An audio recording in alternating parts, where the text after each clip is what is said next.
ৰাম দেখি বিমঙ্গল আকুলিলা মনে মাধবৰ ভক্তি কাজ কুল সংহৰিবা বৈকুণ্ঠে চলিবা এৰিয়াদাৰ কাৰাজ।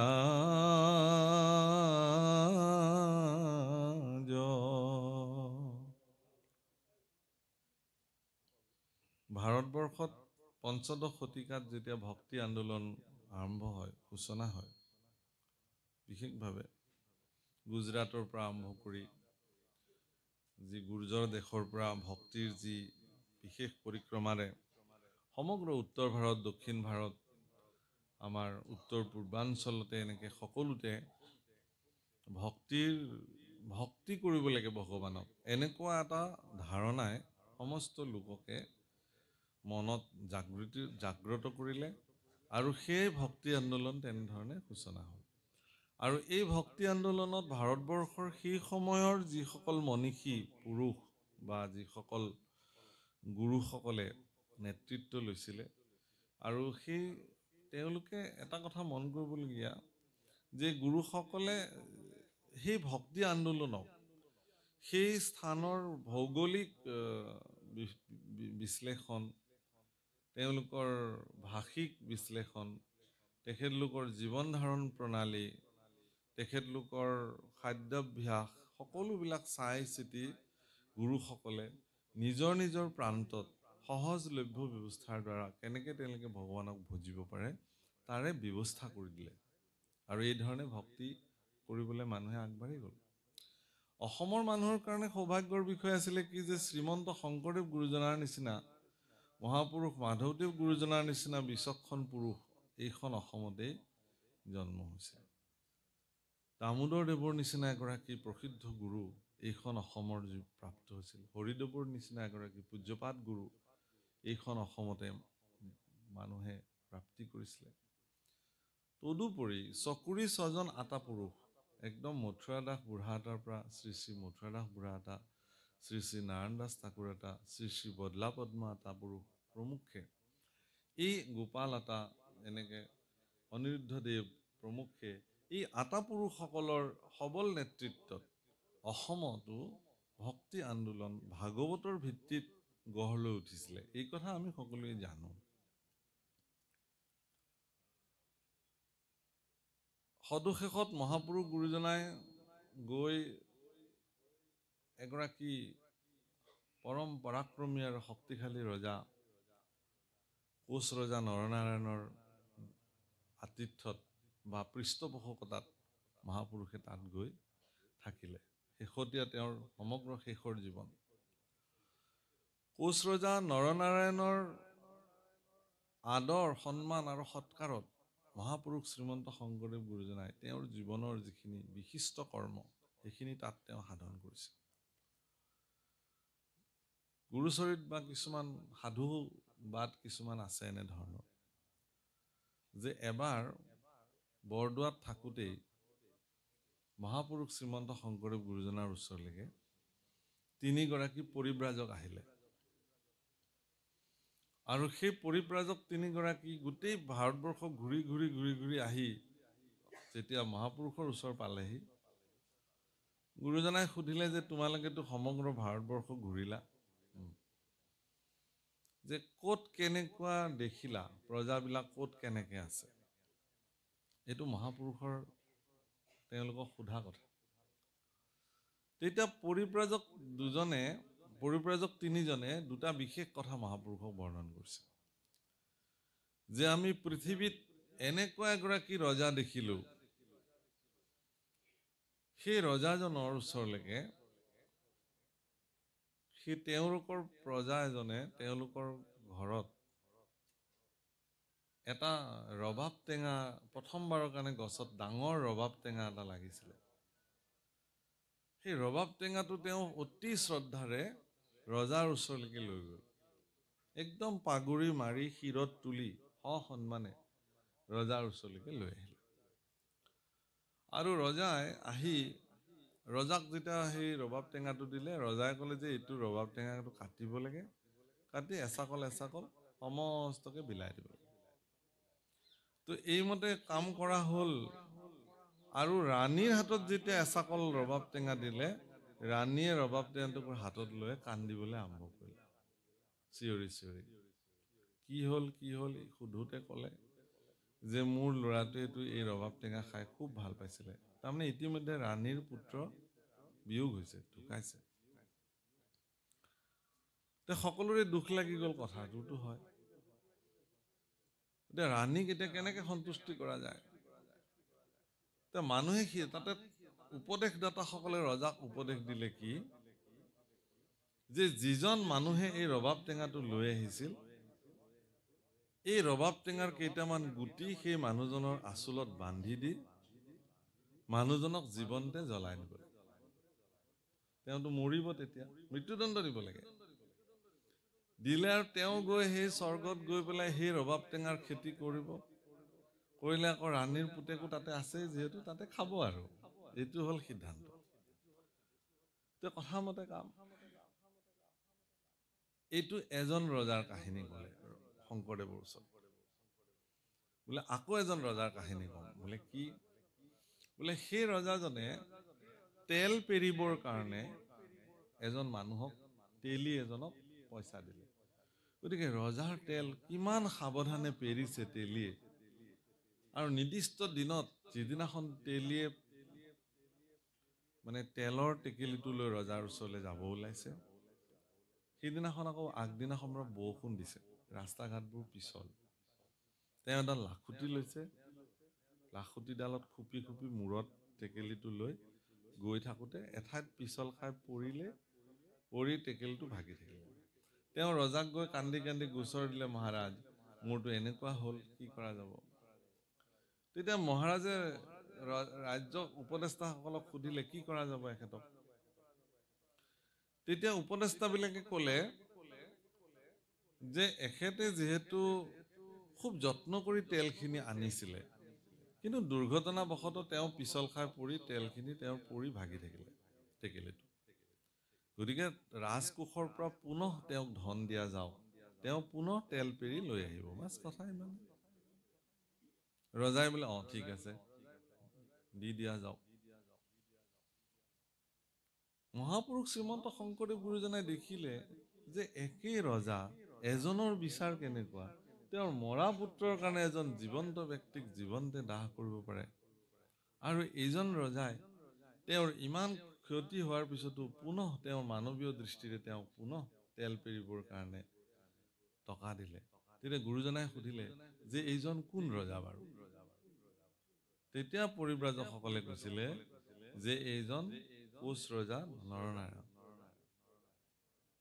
তেতিয়া এনেকুৱা সৎ ৰজা, এনেকুৱা বিদ্বান ৰজা। গুৰুজনাই সেইকাৰণে সিদ্ধান্ত ললে যে মই তেনেকুৱা এগৰাকী ৰজাৰ ওচৰলৈকে যোৱা ভাল হ'ব। তেওঁ ভটিয়াই গৈছে, আৰু সঁচাকে অত্যন্ত বিদ্বান। আপোনালোকে চাব যে যেতিয়া মহাপুৰুষ শ্ৰীমন্ত শংকৰদেৱ গুৰুজনাৰ কাৰ্যৰ ক্ষেত্ৰত দিলেতো বেছি হৈছে দেই,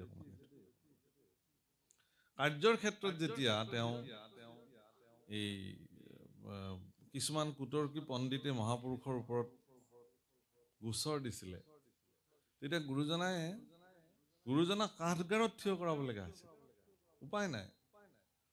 আৰু তেতিয়া গুৰুজনাই যেতিয়া ৰজা নৰনাৰায়ণৰ ৰাজসভালৈ গৈছিলে, তেতিয়া 9টা চিৰি বগাই খটখটি বগাই যেতিয়া যাবলগীয়া হৈছিল, তেতিয়া গুৰুজনাই সংস্কৃততে এটি স্তুতই লিখিছিল, ৰজাৰ ওচৰত গৈ মাতিছিলে।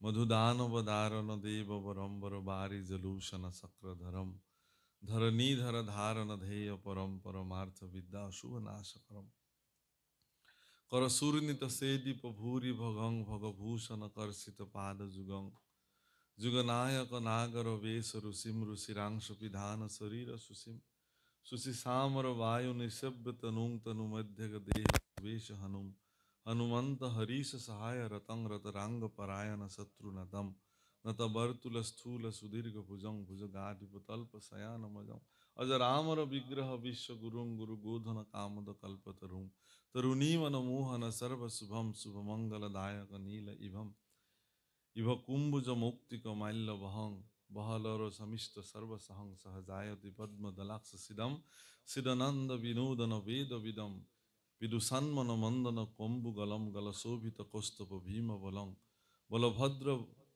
সহোদর সত্য বপুং বপু নিদ্রিত বিশ্ব সুরারি রিপুং রিপুজুথুপ দর্পহরং হরমৌলি নিকৃষ্ট পদার্য পরং পরলোক সহায় সহস্র মুখং মুখরালি কুলাকুল মাল্য সুখং সুখম মোক্ষদ দক্ষ রমারমণং মনস পরিমেয় সহস্র প্রণম প্রণুতস্মিন তস্মিন তস্মি হরিম হরি বৈরি হুতাসন ভগ্য হরি হরি কিঙ্কর শঙ্কর ঈশ পদে পদমীশ্বন গায়তি শ্যাম অমৃত দে পদমীশ্বন গায়তি সমৃদ্ধ দে। এই 9টা পদ 9টা ষ্টেপত প্ৰত্যেকটো খটখটিত উঠিছিল, এটা এটা পদ মাতিছিল, প্ৰত্যেকটো খটখটিত উঠিছিল, এটা এটা পদ মাতিছিল।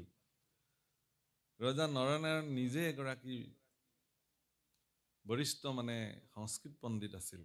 সেইকাৰণে ৰজাই তাৰ এক এক মৰ্মাৰ্থ উপলব্ধি কৰিছিল আৰু গুৰুজনাৰ পাণ্ডিত্যৰ প্ৰতি তেওঁ আকৃষ্ট হৈছিল আৰু তেওঁক এগৰাকী অন্যতম ৰত্ন হিচাপে তেওঁ ৰাজ্যত স্থান দিছিল। প্ৰভুসকল, এনেকুৱা এগৰাকী বিদ্যুৎ পুৰুষ, এনেকুৱা এগৰাকী প্ৰজ্ঞাৱান পুৰুষ, অসমীয়া জাতিসত্তাৰ মহাপুৰুষ হিচাপে তেওঁ নিৰ্ণীত হৈছে। ভাষা সংস্কৃতি আমাৰ সকলোখিনি মহাপুৰুষে আমাক প্ৰদান কৰিছে, যাক লৈ আজি বিশ্ব দৰবাৰত আমি এটা জাতি হিচাপে নিজক পৰিচয় দিয়াব পাৰোঁ। গুৰুজনাই সকলো জাতি জনগোষ্ঠীকে এক কৰি পেলাই এখন বৰ অসমৰ ভেটি তেতিয়াই নিৰ্মাণ কৰিছিল। সেইকাৰণে গুৰুজনাৰ ধৰ্ম ব্যৱস্থাত কোনো জাতি জনগোষ্ঠীৰ প্ৰতি কোনো হীনমান্যতাৰ মনোবৃত্তি কেতিয়াও নাই।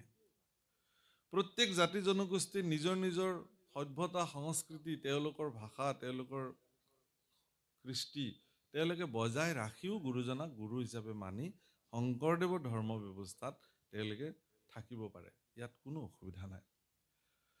গতিকে মহাপুৰুষ শ্ৰীমন্ত শংকৰদেৱ গুৰুজনাই দেখিলে যে ভাৰতবৰ্ষত আজি মহাৰাষ্ট্ৰলৈ যাওক, আজি দক্ষিণ ভাৰতলৈ যাওক, তেওঁলোকৰ একেটাই ব্যৱস্থাৰে তেওঁলোকে চলি থাকে।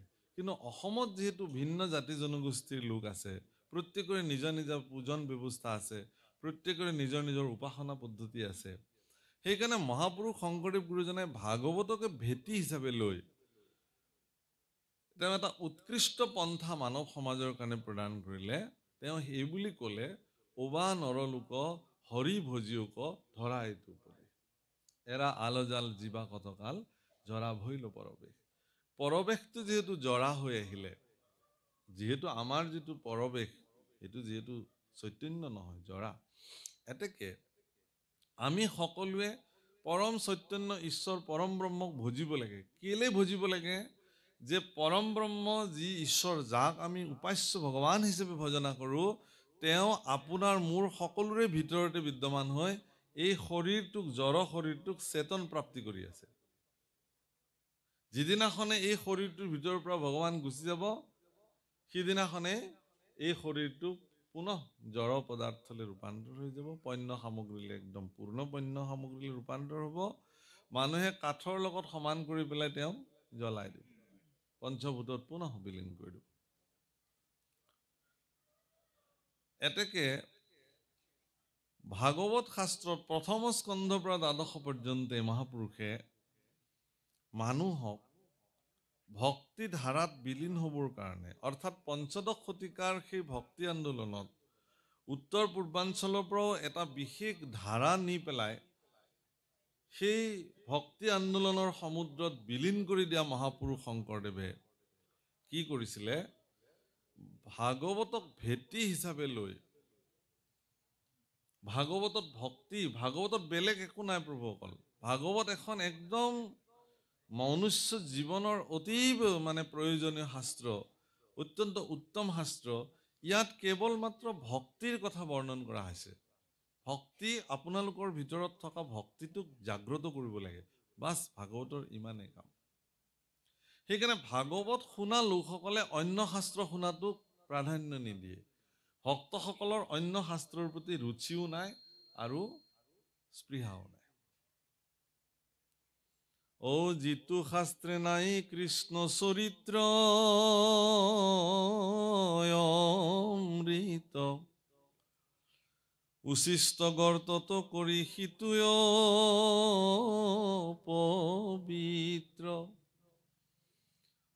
কাকতুল্য কামী পুৰুষৰ তাত ৰুতি, ভকতৰ নাই তাত অভিলাষমতি।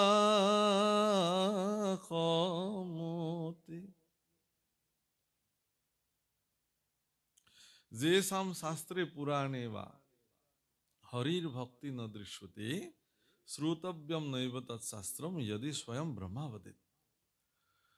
অৰ্থাৎ য'ত কৃষ্ণৰ চৰিত্ৰ বৰ্ণন হৈ থকা নাই, সেইবিলাক চুৱনি গাঁততকৈও অপবিত্ৰ বুলি কৈছে। কাউৰীৰ মনোবৃত্তিৰ পুৰুষসকলে সেইবিলাক শাস্ত্ৰ শ্ৰৱণ কৰে।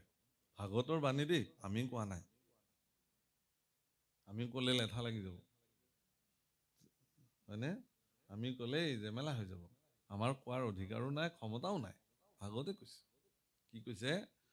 যে ভকতৰ তাত তিলমানো অভিলাষো নাই আৰু ৰুচিও নাই। প্ৰভুসকলে ৰামচন্দ্ৰ যেতিয়া লংকা দখল কৰিছিল, ক'বলৈ গ'লে নিজৰ অধীনত আনিছিল ৰাৱণক বধ কৰাৰ পিছত, তেতিয়া লক্ষ্মণে ৰাৱণক এটা কথা কৈছিল যে, হে দাদা, ৰামক এটা কথা কৈছিল, ক্ষমা কৰিব, যে দাদা, আমাকতো বনবাসে দিছে পিতৃয়ে, ইতিমধ্যে ভৰতটো তাতে গৈ ৰাজ্য শাসনে কৰি আছে। গতিকে আমি যিহেতু বাহুবল আৰু পৰাক্ৰমেৰে যিহেতু লংকা বিজয় কৰিলো, এতেকে আমি ইয়াতে থাকি দিওঁ, স্বৰ্ণময়ী লংকা। তুমি ৰজা হোৱা আৰু মই তোমাৰ সেৱক হিচাপে থাকি দিওঁ। কেলেনো আমি যাব লাগে আৰু উভতি? তেতিয়া ভগৱান শ্ৰী ৰামচন্দ্ৰই কৈছিল, ওপি স্বৰ্ণময়ী লংকা নমে লক্ষ্মণ ৰোচতে, জননী জন্মভূমি স্বসৰ্গাদপি গৰীয়সী। এইটো বাল্মীকি ৰামায়ণৰ বাণী। ওপি স্বৰ্ণময়ী লংকা, ওপি অলছো ইংৰাজীত, যদিও এখন স্বৰ্ণময়ী লংকা, নমে লক্ষ্মণ ৰোচতে, মোৰ ইয়াৰ প্ৰতি কিঞ্চিত মানো ৰুচি নাই। জননী জন্মভূমি স্বসৰ্গাদপি গৰীয়সী, জননী আৰু জন্মভূমি য'ত আছে সেয়াই মোৰ কাৰণে স্বৰ্গ। অৰ্থাৎ মানুহৰ যি ৰুচি, সেই ৰুচিটো ক'ত নিৰ্ভৰ কৰে, এইটো ডাঙৰ কথা। ভগৱানক ভজিবৰ কাৰণে নিজৰ ভিতৰত ভক্তিক জাগ্ৰত কৰিবৰ নিমিত্তে মানুহে কি কৰ্ম কৰিব, সেইটো ব্যক্তিজনৰ ৰুচিৰ ওপৰত নিৰ্ভৰ কৰে, তেওঁৰ বিবেচনাৰ ওপৰত নিৰ্ভৰ কৰে। এটা জীৱক কাটি কুটি ভগৱানৰ ওচৰত অৰ্পণ কৰি দিও কোনোবাই ভাবিব পাৰে যে ইও মই ভক্তি কৰিলো। এই সম্পৰ্ক ভাগৱতত কিন্তু বৰ্ণন কৰিছে। পৰ শৰীৰত মোক বিদ্বেষ কৰয়, পৰৰ শৰীৰত মোক বিদ্বেষ কৰিছে। আজি এটা পৃথিৱীৰ প্ৰত্যেকটো জীৱৰ নিজৰ নিজৰ কৰ্মৰে পৃথিৱীত তেওঁলোকে জীয়াই আছে। আপোনালোকে নাভাবিব যে এটা গুৰি পৰুৱা কেইটাইনো কি কামত ইহঁতক ভগৱানে জন্ম দিলে, কেঁচু কুমতি বিলাকক কিয় ভগৱানে জন্ম দিলে, চৰাই চিৰিকটি বান্দৰ অমুক তমুক এইবিলাকনো কি কামত জন্ম দিলে, কেৱল আমি মানুহকেইটাকে পৃথিৱীত জন্ম দি থৈ দিব লাগিছিলে। তাৰমানে এইটো কেৱল স্বাৰ্থপৰ চিন্তাৰ বাহিৰে বেলেগ একো নহয়। পৃথিৱীত কোনো থাকিব নালাগে, আমি থাকিম মাত্ৰ, তোমালোকে কাক লৈ থাকিবা? আমি মানুহবিলাক জীয়াই থাকিবৰ কাৰণে, প্ৰকৃতি প্ৰদত্ত জীৱন এটা যাপন কৰিবৰ কাৰণে প্ৰকৃতিৰ প্ৰত্যেকটো বস্তুৱে নিজস্ব ভূমিকা গ্ৰহণ কৰি আছে ঈশ্বৰৰ ইচ্ছা। এতেকে প্ৰত্যেকৰে নিজৰ নিজৰ ভূমিকা আছে। হে প্ৰভুসকল, প্ৰত্যেকটো জীৱৰ ভিতৰতেই ভগৱান বিদ্যমান হৈ আছে, সেই কথা ভাগৱত শাস্ত্ৰই নিৰ্ণয় কৰিছে। আৰু ভাগৱতৰ ভেটিত মহাপুৰুষ শংকৰদেৱো সমস্ত লোকৰ কাৰণে এই নিৰ্দেশনা দিছে।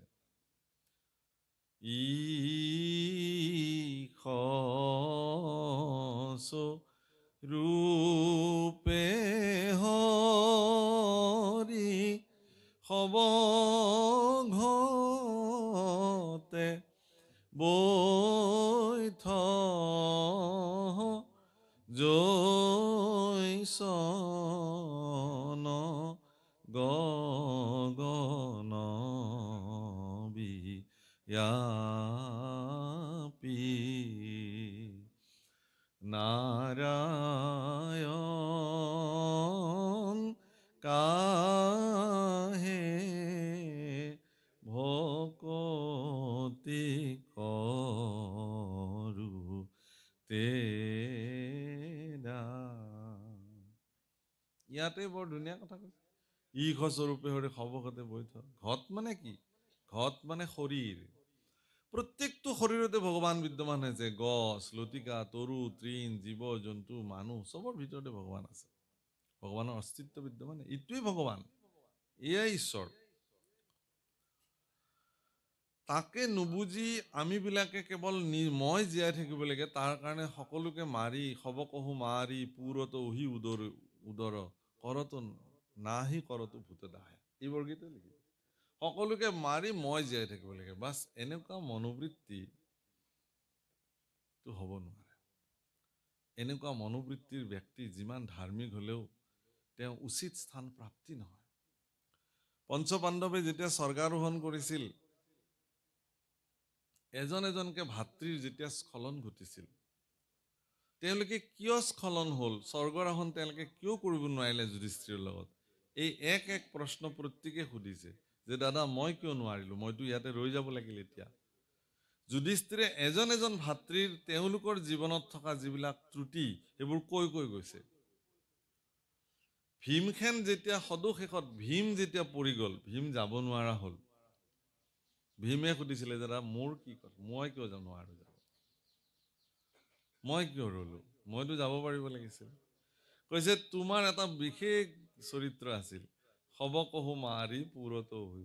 তুমি কোনোবাই খাওক নাখাওক তুমি খাব লাগে, কেৱল এইটো চিন্তা তোমাৰ আছিল। এইটো মনুষ্যৰ চিন্তা হ'ব নালাগে। আমিতো সত্ৰ পৰিয়ালৰ মানুহ, আমাৰতো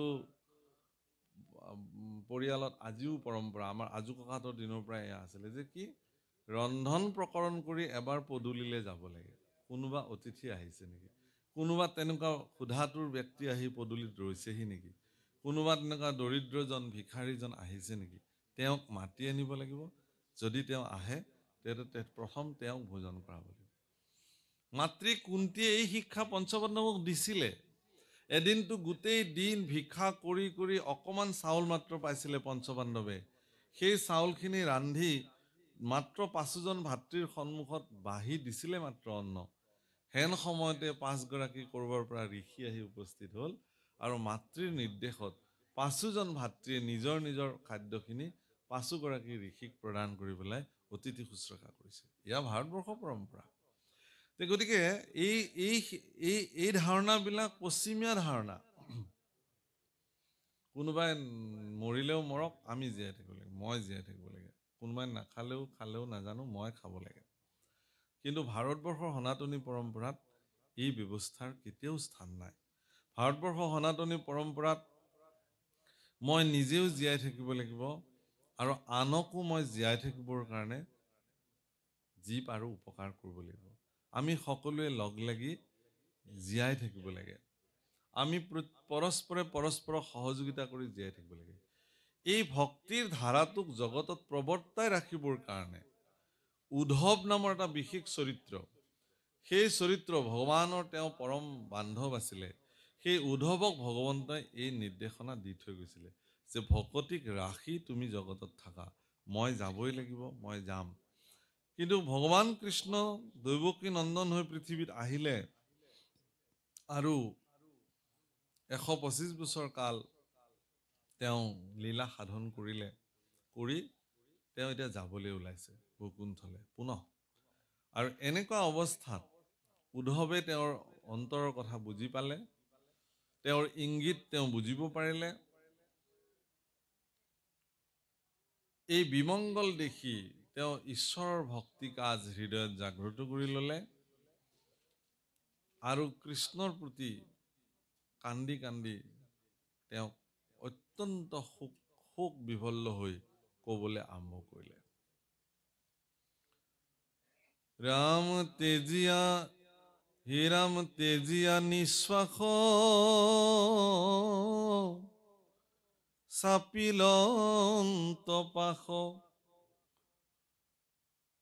সন্তাপে আকুল ভাৱ বিৰল থানত পৰি প্ৰণামিলা শিৰে পৰশিয়া পাও। পৰম সন্তাপ মনোবৃত্তিৰে ভগৱান কৃষ্ণৰ ওচৰলৈ চাপি গ'ল উদ্ধৱে আৰু বিৰল স্থানত পৰি প্ৰণাম জনালে। বিৰল স্থান মানে ভগৱানৰ দুখানি অভয়চৰণী জগতৰ বিৰল স্থান বুলি বিবেচিত হয়। কিহৰ কাৰণে? যে ভগৱানৰ যি চৰণ, অভয় চৰণ, এই চৰণ আৰু পৃথিৱীত কোনো দ্বিতীয় ব্যক্তিৰ নাই। ভগৱানৰ চৰণ আৰু অন্যান্য জীৱৰ চৰণৰ মাজত পাৰ্থক্য কি? ভগৱানৰ দুখানি অভয় চৰণ অন্যান্য ব্যক্তিৰ বা অন্যান্য দেৱতাসকলৰ চৰণৰ লগত নিমিলে। তাৰ প্ৰথম পাৰ্থক্যটো এইটোৱেই যে ভগৱানৰ চৰণৰ তলত ধ্বজ বজ্ৰ অংকুশ জব পঞ্চচিহ্ন বিদ্যমান আছে। বাকী ব্ৰহ্মা আদি কৰি কোনো দেৱতাৰ চৰণৰ তলত এই চিহ্নসমূহ ব্যক্ত হৈ থকা নাই। কেৱল ভগৱানৰ চৰণতে পতাকা এখন আছে, জবধান এডাল আছে, বজ্ৰ এপাত আছে, অংকুশ এপাত আছে, হাতীক যিটো নিয়ন্ত্ৰণ কৰা অংকুশ, আৰু পদুম ফুল এপাহ। আৰু আচৰিত কথা যে ভগৱানে যেতিয়া খোজ থয় পৃথিৱীত, সেই খোজটো দাঙাৰ লগে লগে পৃথিৱীত তেওঁৰ চৰণৰ খোজত এই পাঁচটা চিহ্ন অংকিত হৈ হৈ গৈ থাকে। আজি অন্য দেৱতা এগৰাকী ব্ৰহ্মা যদি খোজকাঢ়ি যায় ইফালেৰে, ব্ৰহ্মাৰ চৰণৰ কোনো চিহ্ন নাথাকে। কিন্তু মোৰ প্ৰভু যদি এইফালেৰে খোজকাঢ়ি কেনেবাকৈ যায়, তেতিয়াহ'লে তেওঁৰ প্ৰত্যেকটো খোজতে এই পাঁচটা চিহ্ন, প্ৰতীক চিহ্ন পৰি গৈ থাকিব। চিহ্ন সেইটো তেওঁৰ ভগৱান আছে চৰণৰ বিশেষত্বতা। তো এই চিহ্নকেইটাৰ বিশেষত্বতা কি? ই ভজন তত্ত্ব, শৰণ তত্ত্ব। শৰণাচাৰ্যসকলে শিষ্যসকলক শৰণ দিলে ইয়াৰ তাৎপৰ্য ব্যাখ্যা কৰিব লাগে। তেওঁলোকৰ হৃদয়ৰ মানসপটত ভগৱানৰ এই চৰণ যুগলৰ মাহাত্ম্যক উদাৰ চিত্তেৰে অংকন কৰি দিব পাৰিব লাগে। গুৰুসকলৰ এইটো দায়িত্ব, যাতে এজন শৰণীয়া ব্যক্তি আৰু এজন অশৰণীয়া ব্যক্তিয়ে যেতিয়া গুৰু সেৱা কৰিব, এজন শৰণ লোৱা ব্যক্তিয়ে যেতিয়া ঈশ্বৰৰ স্থানত গৈ প্ৰাৰ্থনা কৰিব আৰু এজন অশৰণীয়া ব্যক্তিয়ে যেতিয়া ঈশ্বৰৰ ওচৰত গৈ প্ৰাৰ্থনা কৰিব, তেওঁলোকৰ মাজত চিন্তাৰ পাৰ্থক্য থাকে। শৰণীয়া ব্যক্তি এজনে ঈশ্বৰৰ চৰণত হাতযোৰ কৰাৰ লগে লগে তেওঁৰ মানসপটত ভগৱানৰ এই দুখানি চৰণ চিত্ৰ সহিত অংকিত হৈ সন্মুখত বিদ্যমান হ'ব লাগে। আৰু এইটো তেতিয়া হ'ব যেতিয়া তেওঁৰ সদ্গুৰুৱে তেওঁৰ হৃদয়ত এই চৰণ যুগলক চৈতন্য কৰি আঁকি দিব পৰাৰ ক্ষমতা থাকে। যদি নাথাকে তেতিয়াহ'লেও কাম নাই। এইটো গুৰুসকলৰ মহিমা। গুৰুসকলে পাৰে, গুৰুসকলৰ হাতত এই ক্ষমতাটো থাকে। সেইকাৰণে শৰণৰ মহিমা বিশেষ। শৰণীয়া ব্যক্তি আৰু অশৰণীয়া ব্যক্তিৰ মাজত এইটো ডাঙৰ পাৰ্থক্য। এজন শৰণীয়া ব্যক্তিয়ে কেনেকৈ আসন গ্ৰহণ কৰিব, আৰু সেইটোত এজন ব্যক্তিক ইয়াতে বহক, আসন দিয়াৰ লগে লগে তেওঁ যেতিয়া বহিব, তেতিয়াই পৰিচয় ওলাই যাব যে তেখেত ঈশ্বৰত সমৰ্পিত ব্যক্তি হয় নে নহয়। আসন লওঁতেই গম পাই যাব কেনেকৈ আসন ল'লে তেওঁ। কাৰণ আসন লোৱাটোৱে পৃথিৱীত এটা ডাঙৰ কথা। এখন আসন মই অধিগ্ৰহণ কৰিম, সেই আসনখন বিশেষ। আপোনাক কেতিয়াবা কোনোবাই ভাগৱতৰ আসনত বহুৱাই দিব পাৰে, কোনোবাই আপোনাক নামাচাৰ্যৰ আসনত বহুৱাই দিব পাৰে, কোনোবাই আপোনাক শৰাই সাজিবৰ কাৰণে সেই আসনত উপবিষ্ট কৰাই দিব পাৰে, কোনোবাই আপোনাক উপদেশী আসনত বহুৱাব পাৰে, ব্যাখ্যাকাৰৰ আসনত বহুৱাব পাৰে। সেই আসনখন আপুনি কেনেকৈ গ্ৰহণ কৰিব, কেনেকৈ অধিগ্ৰহণ কৰিব? যদি নিজেই সেই আসনখনত আসীন হ'ব জনা নাই, তেতিয়াহ'লে সেই আসনখনৰ পৰা আপুনি লোকক কি উপদেশ দিব? কেতিয়াবা গুৰু আসনত আপুনি আসীন হ'ব, আপুনি শৰণ ভজন দিয়াৰ দায়িত্ব আপোনাৰ তাত পৰিবগৈ। তে গুৰুৰ আসনখন গ্ৰহণ কৰিব যদি আপুনি জনা নাই, তেতিয়াহ'লে লোকক আপুনি কি শৰণ ভজন দিব? সেইকাৰণে আসন বা পদবী গ্ৰহণ, আসন মানে পদ আচলতে। সেইটো ব্ৰহ্মাক যেতিয়া ব্ৰহ্ম আসন দিছিলে, ব্ৰহ্মাৰ আসনখন তেওঁ কেনেকৈ গ্ৰহণ কৰিব লাগে এই কথা তেওঁ জানে। ইন্দ্ৰক যেতিয়া, বাসৱক যেতিয়া ইন্দ্ৰাসন দিয়া হৈছিলে, তেতিয়াহ'লে সেই ইন্দ্ৰাসন তেওঁ কেনেকৈ গ্ৰহণ কৰিব লাগে এই কথা তেওঁ জানে। গতিকে আপুনি বা মই যদি ভগৱানক কওঁ যে প্ৰভু মোকো কেইদিনমানৰ কাৰণে ইন্দ্ৰৰ আসনত বহুৱাই দিয়ক, যদি আপোনাৰ যোগ্যতা আছে ইন্দ্ৰৰ আসনত বহাৰ, ভগৱানে আপোনাক বহাব, কাৰণ ইন্দ্ৰৰ আসনহে এইটোত। ইন্দ্ৰ এটা কোনো দেৱতা নহয়, ইন্দ্ৰ এটা পদবীৰ নাম, ব্ৰহ্মা এটা পদবীৰ নাম। তাত যিজনে বহে তেওঁকে ব্ৰহ্মা বোলে, তাত যিজন বহে তেওঁকে ইন্দ্ৰ বোলে। বৰুণ এটা পদবীৰ নাম, যোন বহিব তেওঁৱে বৰুণ হ'ব সিদিনাখনৰ পৰা। অগ্নি এটা আসনৰ নাম, তাত যোন বহিব তেওঁৱে অগ্নি হ'ব। তে এবাৰ সেই আসনখনত বহাৰ কাৰণে হেঁপাহ জাগিলে কাৰ? ৰাৱণৰ কনিষ্ঠ ভ্ৰাতা এই কুম্ভকৰ্ণ। কুম্ভকৰ্ণৰ বোলে মই ইন্দ্ৰ আসনত বহিব লাগে। ৰাক্ষস কুলক জগতত প্ৰতিষ্ঠা কৰিবৰ কাৰণে, দানৱ সংস্কৃতিক গোটেই জগতত যুগমীয়া কৰিবৰ কাৰণে ৰাৱণ, কুম্ভকৰ্ণ আৰু বিভীষণ তিনিওজনকে ব্ৰহ্মাক সাধন কৰিবৰ কাৰণে তেওঁলোকৰ ককায়েকে আজ্ঞা কৰিলে। মাতৃৰ নিৰ্দেশত মাতৃও আজ্ঞা কৰিলে যে মাতৃ যিহেতু ৰাক্ষস কুলৰ, দানৱ কুলৰ আছিলে, পিতৃ তেওঁ ব্ৰাহ্মণ কুলৰ, মাতৃ যিহেতু ৰাক্ষস কুলৰ, গতিকে ৰাক্ষস কুলৰ ৰক্ষাৰ স্বাৰ্থত যেতিয়া তেওঁলোকে কাম কৰিছে, সেইকাৰণে তেওঁলোকে ব্ৰহ্মাক স্তুতি কৰিলে। আৰু ব্ৰহ্মাই আহি তেওঁলোকক যেতিয়া সাক্ষাৎ কৰিছিল, তেতিয়া ৰাৱণক সুধিছিল তোমাক কি লাগে? ব্ৰহ্মাই কৈছিল মোক অমৰ বৰ লাগে, যাতে মোক কোনেও মাৰিব নোৱাৰে। ৰাৱণে জানিছিল যে তেওঁ যদি অমৰ হৈ যায় তেতিয়াহ'লে তেওঁ ৰাক্ষস কুলক সংৰক্ষিত কৰিব পাৰিব, তেওঁক যদি কোনেও মাৰিব নোৱাৰে।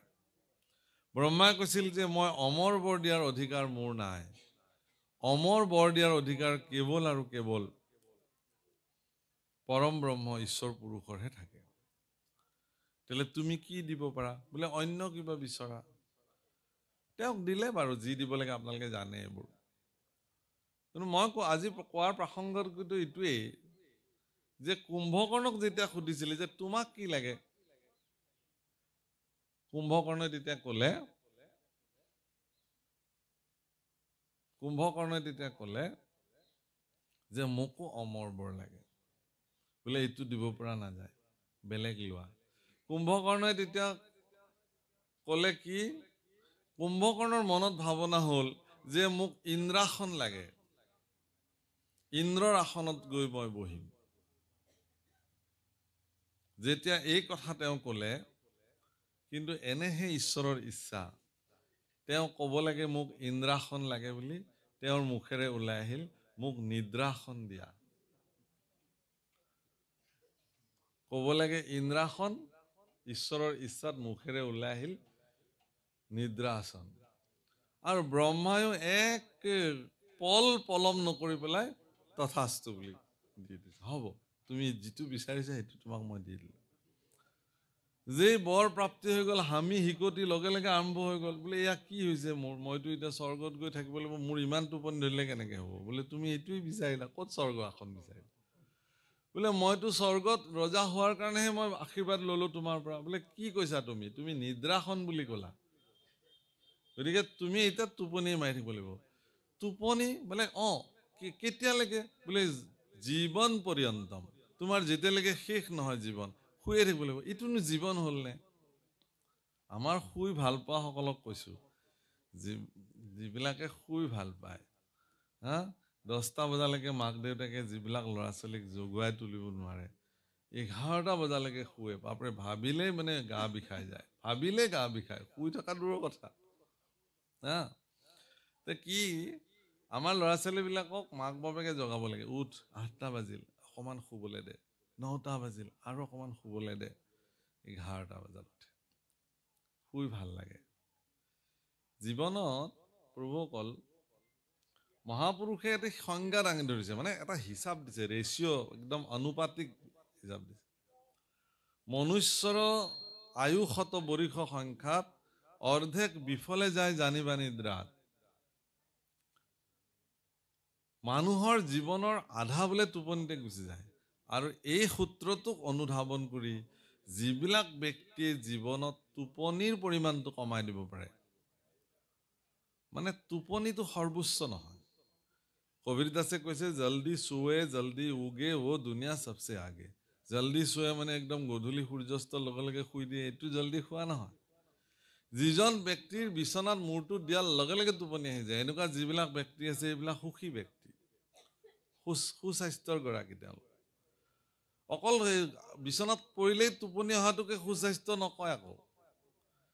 যিজনে নিৰ্দিষ্ট সময়ত সাৰ পোৱাৰ লগে লগে তেওঁ ফ্ৰেছ, একদম সতেজ, আৰু সূৰ্য উদয় নোহোৱাৰ আগতে সাৰ পালে সতেজ। আৰু তেওঁৰ বহুত আমাৰ ল'ৰা ছোৱালী আছে ঠাণ্ডা দিনততো আৰু ভাল, ব্লেংকেটখন লৈ অকণমান সময় ধ্যান কৰি থাকে। কি হ'ল, উঠিছে? উঠিছোঁ।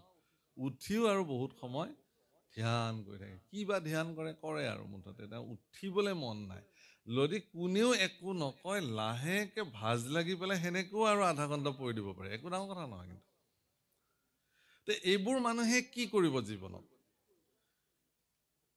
নিদ্ৰা হ'ল মানুহৰ জীৱনৰ এটা এনেকুৱা বস্তু যাক নহ'লেও মানুহ চলিব নোৱাৰে। নিদ্ৰা এটা খাদ্য শৰীৰৰ, টোপনি যাবই লাগিব তেওঁ।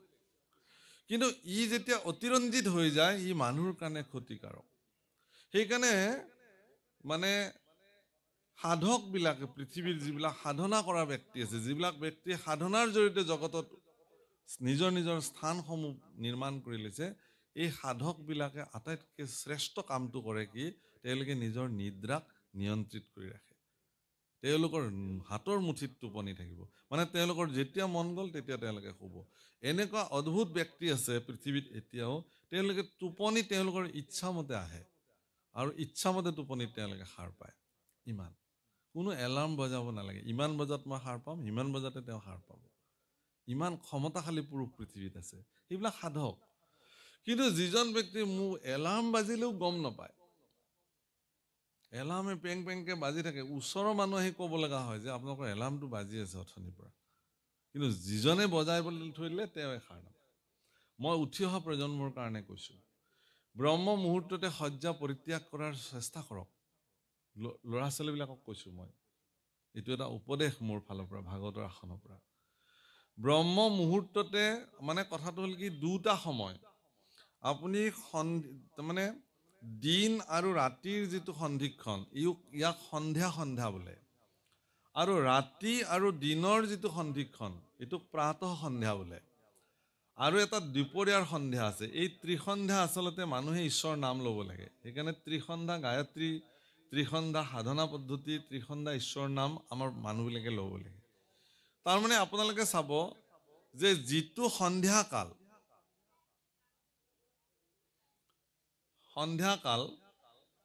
সেই সন্ধ্যাকালসমূহত আপুনি দেখিব যে এই মহবিলাকৰ জন্ম হয়। চাব, ঠিক গধূলি যেতিয়া নলাৰ পৰা, তেতিয়া আপুনি চাব যে মহবিলাক, তেজ খোৱা মহবিলাক ধামধুম জন্ম হয়।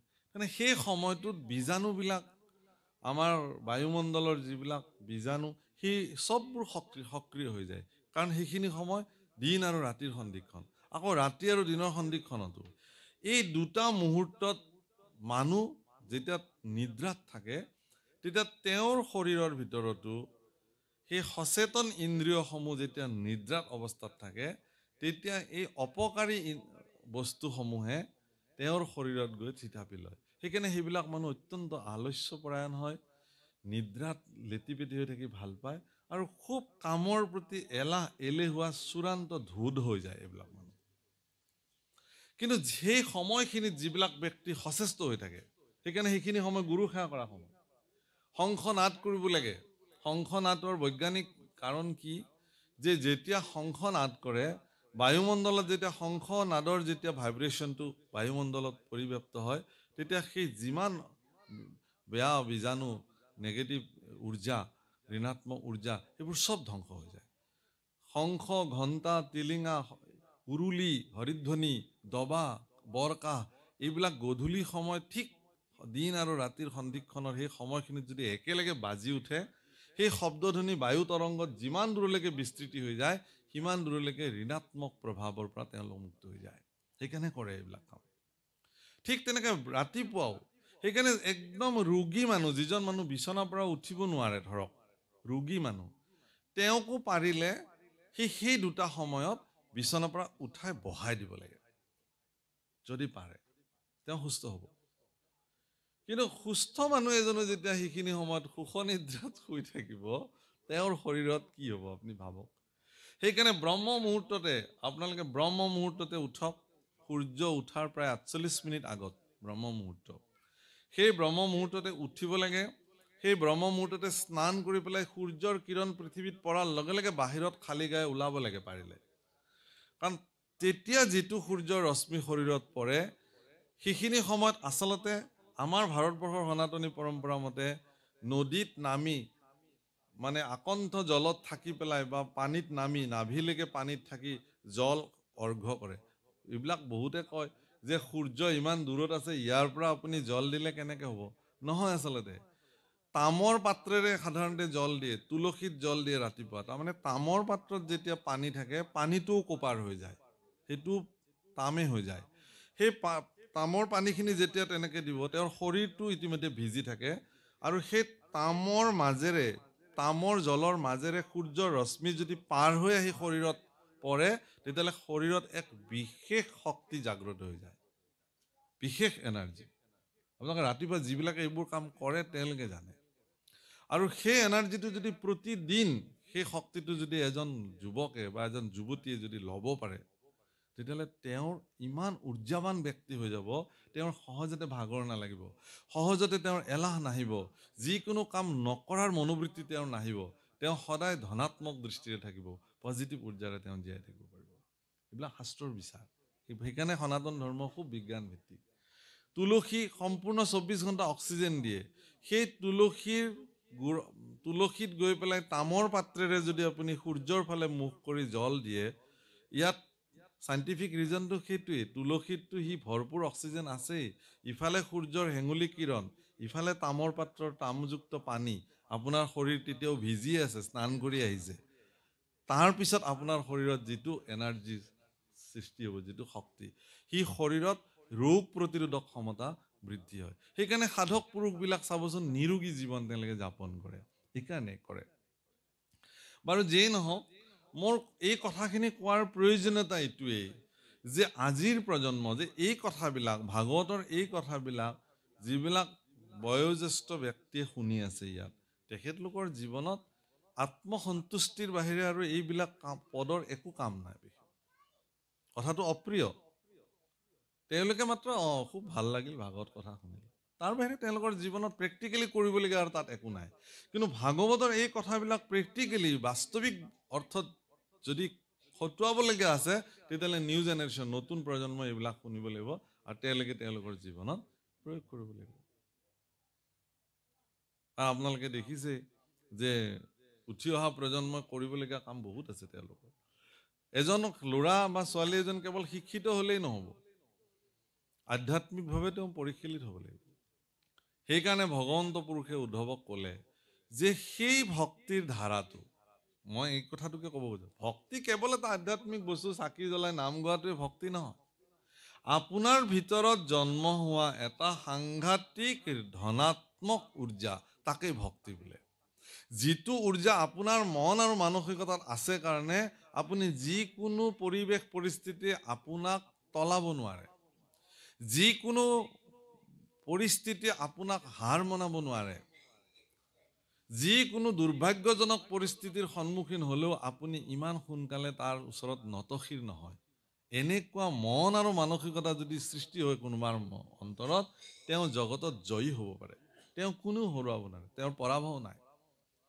গতিকে এইটো আমাৰ কাৰণে প্ৰয়োজন আছে, এইটোৱে ভক্তিৰ মূল সূত্ৰ প্ৰভুসকল। নহ'লে কিয় কৈ থাকিব ইয়াত গুৰুজনাই, ইমান শিক্ষিত মহাপুৰুষ এগৰাকীয়ে মানুহক কেৱল, বহুতে কয় যে কানি খোৱা নিচাৰ নিচিনাকে কেৱল নামঘৰত গৈ নাম খোল বজাই থাকিলে হ'ব নেকি? আৰে এইটোৱে মূল কথা। সেইকাৰণে গুৰুজনাই কৈছে, কি কৈছে, সময়ৰ কথা কৈছে।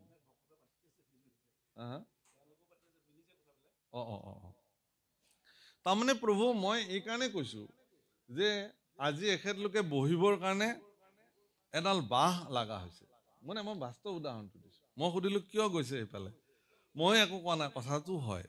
কাৰণ তেখেতলোকৰ এতিয়া এইটো বয়স হৈছে, এটা তেনেকুৱা ছাপৰ্ট এটা হ'লে বহি থাকিবলৈ সহজ হয়, কাৰণ এটা বয়স হ'লে মানুহৰ এইটো হয়। গতিকে তেখেতলোকে ভাগৱত শুনি তাক জীৱনত কাৰ্যকৰী কৰিবৰ কাৰণে তেওঁলোকৰ বয়স আছে জানো? কিন্তু তেওঁলোকৰ এটাই কাম ভাল হ'ব যে তেওঁলোক বয়োবৃদ্ধ লোক হিচাপে উঠি অহা প্ৰজন্মক ইয়াৰ এক উপদেশ সুন্দৰকে দিব পাৰিব যে আমি যি কৰিলো তোমালোকে কিন্তু এইখিনি কাম কৰা, তোমালোকে জীৱনটোক পৰিশীলিত কৰা। সেইকাৰণে কৃষ্ণ পুৰুষৰ দৰে এগৰাকী শক্তিশালী ঈশ্বৰ পুৰুষ, সমগ্ৰ বিশ্ব ব্ৰহ্মাণ্ডৰ যিজন মালিক, সমগ্ৰ বিশ্ব ব্ৰহ্মাণ্ডৰ হৰ্তা-কৰ্তা বিধাতা, তেওঁৰ প্ৰপন্ন শিষ্য উদ্ধৱৰ আগত কৈ গৈছে ভক্তি কেনেকে প্ৰৱৰ্তাই ৰাখিব লাগিব। আৰু সেই বিৰল স্থানত, ভগৱানৰ বিৰল স্থানত চৰণ যুগলত উদ্ধৱে আহি প্ৰণিপাত নিবেদন কৰি কাণ দিছে। ৰাম কৃষ্ণৰ বিয়োগে অগ্নি অন্তৰ্গতে হৃদয় জগধ কৰে, শোকে মকমুকি কৰন্ত কন্দন নয়নৰ নীৰজৰে।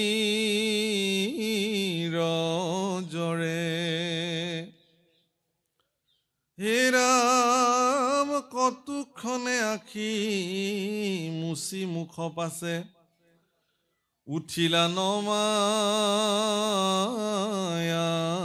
মাথ কৰি কৃতাঞ্জলি বুলিবে লাগিলা, শোকে গদগদ মাত। ৰাম বংশক সংহৰি এৰি ভূমি তুমি, যাই বাহা জানিলো আমি, ঋষি সাপ বাপ ব্যৰ্থ নকৰিলা, যিহেতু জগত স্বামী। ঈশ্বৰ পুৰুষে ঋষি সাপ ব্যৰ্থ নকৰিলে, কাৰণ ঋষি এগৰাকীয়ে এদিন যদু বংশৰ ল'ৰাবিলাকে এগৰাকী ঋষিক, ত্ৰিকালজ্ঞ ঋষিক পৰীক্ষা চাইছিলে যে এওঁনো কিমান ত্ৰিকালজ্ঞ। সেইকাৰণে এগৰাকী ধুনীয়া ল'ৰাক, যদু বংশৰ এটা ধুনীয়া ল'ৰাক, ছোৱালীৰ নিচিনা দেখা ধুনীয়া ল'ৰা এটাক ছোৱালীৰ সাজ সজ্জা পৰিধান কৰি একটুকুৰ লোহা পেটৰ ভিতৰত দি কাপোৰ মেৰাই মেৰাই গৰ্ভৱতী নাৰী কৰি পেলাই তেওঁৰ সন্মুখত লৈ গ'ল যে হে ত্ৰিকালজ্ঞ মহাপুৰুষ, তুমি বাৰু কোৱাচোন আমাৰ এই কন্যা সন্তানগৰাকীৰ, আমাৰ এই কইনাগৰাকীৰ গৰ্ভত ল'ৰা সন্তান আছেনে ছোৱালী সন্তান আছে? আপুনিতো ত্ৰিকালজ্ঞ। তেওঁ ধ্যানত বহিলে, ধ্যানত বহি দেখিলে যে এইটো আভুৱা ভাৰিবলৈ আহিছে। তেওঁৰ মুখেৰে ওলাই আহিলে, যা, এইটোতো ল'ৰাও নহয় ছোৱালীও নহয়, এটুকুৰ লোহাহে আছে ভিতৰত, এই লো টুকুৰে তহঁতৰ বংশ বিনাশ হৈ যাব, কৈ দিলে মুখেৰে। হাহাকাৰ লাগি গ'ল, ঋষিৰ মুখৰ বাণী, ইমান ত্ৰিকালজ্ঞ পুৰুষ, একটুকুৰ লোহাই এটা বংশ বিনাশ কৰিব। ভগৱান কৃষ্ণৰ বংশ, তাকো যদু বংশ বুলিব নাই, যদু সেনানী বুলিব নাই। এগৰাকী সেনাৰ অক্ষয়ণী সেনাৰ সমান শক্তি তেওঁলোকৰ, সমস্ত পৃথিৱীয়ে যাক ভয় কৰে। এনেকুৱা যদু বংশ দ্বাৰিকাত অৱস্থিত হৈ থকা প্ৰতিগৰাকী যদু বংশৰ মাজত হাহাকাৰ লাগি গ'ল। আৰু তেওঁলোকে গৈ বয়োবৃদ্ধ যদু বংশসকলক গৈ পেলাই এই কথাটো ক'লে যে আজি বৰ ডাঙৰ অনৰ্থক এটা হৈ গ'ল, এনেকুৱা ঋষি সাপৰ দ্বাৰা অভিশপ্ত হলো আমি। তেতিয়া বয়োবৃদ্ধবিলাকে এটা উপায় দিলে কি, যে যিহেতু এই লোহা টুকুৰে আমাৰ মৃত্যুৰ কাৰণ, বংশটো ধ্বংসৰ কাৰণ, গতিকে এই লো টুকুৰ সাগৰৰ পাৰত গৈ শিলত ঘঁহি ঘঁহি ঘঁহি ঘঁহি শেষ কৰি দিব লাগে। কথামতে কাম, বাহুবলী পৰাক্ৰমী বীৰ পুৰুষসকলে গৈ শিলত ঘঁহি ঘঁহি ঘঁহি ঘঁহি একদম প্ৰকাণ্ড লোহা টুকুৰ শেষ কৰি দিলে। অকমান বাচিলে, বোলে এইখিনি এতিয়া ঘঁহিবলৈও টান, হেৰি কৰিবলৈ টান, এইখিনিয়েনো আমাৰ যদু বংশক কি কৰিব বুলি সাগৰত দলি মাৰি দিলে। তাকে মাছে খালে, সেই মাছৰ পেটত সেই লোহটুকুৰ ওলাল। ব্যাধে দেখিলে যে এইটুকুৰ বৰ তীক্ষ্ণ লোহা, মোৰ তীৰ বনাবলৈ ভাল হ'ব বুলি লৈ গ'ল। আৰু জীপাত তীৰেৰে ভগৱান কৃষ্ণ বৈকুণ্ঠী প্ৰয়াণ কৰিছে। আৰু সেই লোহাৰ গুৰিবিলাক এগৰাকী ব্ৰাহ্মজ্ঞ ঋষিৰ মুখৰ বাণীৰ ইমান ক্ষমতা যে সেই লোহাৰ গুৰিবিলাক সাগৰৰ পাৰত জন্ম হোৱা সাদুৰী আৰু মাদুৰী বনৰ গাত লাগি লাগি থাকিল সাগৰৰ ঢৌতে। গতিকে সেই মাদুৰী বন কুঁহিয়াৰৰ নিচিনা মতা মতা লাঠিৰ নিচিনা সাদুৰী মাদুৰী বন সাগৰৰ পাৰত জন্ম হয় বালি চাপৰিত। তাতে প্ৰভাসত তাতে তেওঁলোকে পিকনিক খাবলৈ গ'ল এদিন আৰু তাতে মদ্যপান কৰিলে, ফূৰ্তি কৰিলে। আপোনালোকে যিবোৰ কথা আমাৰ বৰ্তমানো জগতত চলি আছে, উত্ৰাৱল হৈ পিকনিক খাবলৈ গৈ মানুহ মৰে নহয় মাৰামাৰি লাগি পেলাই, একেই কাণ্ড হ'ল। তাতেও গৈ ইজনে সিজনৰ লাগি কাজিয়া লাগি নিজৰ নিজৰ মাজতে কোবোৱা কোবোকে চববোৰ মৰি থাকিলে। কাকো কোনেও একো বাধা দিব নোৱাৰিলে। শেষত বলোৰামে এনেকুৱা তেওঁৰ চকুৰ সন্মুখত হোৱা পৰিঘটনা সহিব নোৱাৰি তেওঁ সমাধিত বিলীন হৈ তেওঁ প্ৰাণ ত্যাগ কৰিলে। তাকে দেখি ভগৱান কৃষ্ণই বোলে মোৰো সময় হৈছে, তেওঁ গৈ শিশু অশ্বত্থ বৃক্ষৰ তলত বহাৰ সিদ্ধান্ত ল'লে আৰু সেই সময়তে গৈ উদ্ধৱে তেওঁক দৰ্শন কৰিছে। উদ্ধৱে জানে যে এতিয়া ঋষি সাপ বৰ ব্যৰ্থ নকৰিলে। ভগৱান কৃষ্ণৰ জন্মৰ মূল কাৰণটোৱে আছিল কি? গো ব্ৰাহ্মণ্য হিতায়চ। ব্ৰাহ্মণ আৰু গো মানে গোকুল মানে গৰুবিলাকৰ নিৰাপত্তা আৰু ব্ৰাহ্মণৰ নিৰাপত্তা, এইটো ভগৱান কৃষ্ণৰ মানে সংকল্প আছিল তেওঁৰ জন্ম। গতিকে সেইকাৰণে তেওঁ নিজে গৰু চৰাইছিল, যাৰ নাম গোবিন্দ। সেইকাৰণে গোকুলত তেওঁ ডাঙৰ হৈছিল, গৰুৰে স্থানত তেওঁ ডাঙৰ হৈছিল ভগৱান কৃষ্ণ। ব্ৰাহ্মণৰ যি ক্ষমতা, ব্ৰাহ্মণ বুলি ক'লে ব্ৰহ্ম জানন্তি চ ব্ৰাহ্মণ, ব্ৰহ্মক যিজনে জানিব পাৰে তেওঁ ব্ৰাহ্মণ। আপুনি যদি ব্ৰহ্মক জানিব পাৰে আপুনিয়ে ব্ৰাহ্মণ। আপোনাৰ নিৰাপত্তাৰ কাৰণে ভগৱানে যি কৰিব লাগে তাকে কৰিব। গতিকে সেই ব্ৰাহ্মণৰ বাণী, সাধকসকলৰ বাণী যাতে জগতত নিশেষ হৈ নাযায়, সেইকাৰণে ভগৱানে ঋষি সাপটো ব্যৰ্থ নকৰিলে। এই কথা আজি উদ্ধৱে স্বীকাৰ কৰিছে যে প্ৰভু তুমি পৰম জগতৰ স্বামী, সেইকাৰণে তুমি তোমাৰ ঋষি সাপ তুমি ব্যৰ্থ নকৰিলা। ৰাম তোমাৰ চৰণ নেদেখি খনেকো থাকিবে নোৱাৰো হৰি, তুমি এৰিলাত ঐ বন্ধু মাধৱ অৱশ্যে যাইব মৰি। তুমি যদি এৰি যোৱা প্ৰভু, তুমিতো মোৰ পৰম বান্ধৱ, তুমি মোৰ ইষ্টদেউ, তুমি মোৰ জগতৰ সৰ্বোচ্চ। গতিকে তুমি যদি মোক এৰি যোৱা তেতিয়াহ'লে ময়ো মৰাটো নিশ্চিত, কাৰণ মই কাক লৈ জীয়াই থাকিম। প্ৰভুসকল, ভগৱান কৃষ্ণ ভক্তসকলৰ কাৰণে জীৱন। গোপীবিলাকে কৃষ্ণক অকল কৃষ্ণ বুলি সম্বোধন কৰা নাই, প্ৰাণ কৃষ্ণ বুলি সম্বোধন কৰিছে। হে প্ৰাণ কৃষ্ণ। ৰাসত গোপীসকলে কি বুলি কৈছে ভগৱান কৃষ্ণ? হে প্ৰাণ কৃষ্ণ। তাৰমানে তুমি আমাৰ প্ৰাণ। প্ৰভুসকল, অকল ভগৱান কৃষ্ণক গোপীসকলে প্ৰাণ বুলি মান্যতা কৰিছে এনে নহয়, স্বয়ং ভগৱান কৃষ্ণইও ভক্ত গোপীসকলক তেওঁৰ প্ৰাণ বুলি গণ্য কৰিছে, জীৱন বুলি গণ্য কৰিছে।